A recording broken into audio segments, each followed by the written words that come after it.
উপকূলীয় জেলা বরগুনায় কারফিউ শিথিল করা হয়েছে সকাল ৬টা থেকে রাত ৯টা পর্যন্ত। জেলার পরিস্থিতি নিয়ে শহরের পৌর সুপারমার্কেটের সামনে থেকে বিস্তারিত জানাচ্ছেন সহকর্মী ঈশা আলী।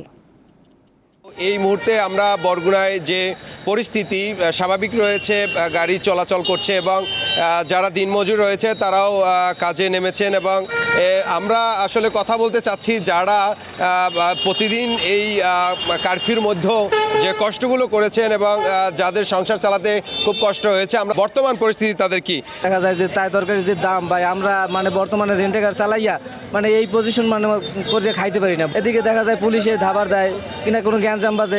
আমরা ছেলে মেয়ে বাবা নিয়ে খুব কষ্ট জীবনযাপন করতে আছি, আর এখন মোটামুটি এখনও কোনো ইনকাম বাণিজ্য নাই বললেই চলে। এছাড়া আমরা দেখেছি দূরপাল্লার যে বাসগুলো সেগুলোও ছেড়ে যাচ্ছে গতকাল থেকে এবং লঞ্চ ছাড়ছে।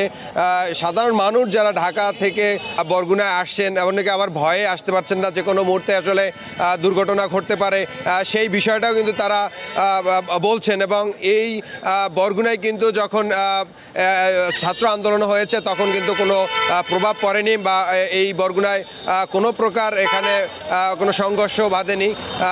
কয়েকজন শিক্ষার্থীরা এখানে নেমেছিল, তাদেরকে আসলে প্রশাসন তাদেরকে সরিয়ে দিয়েছেন।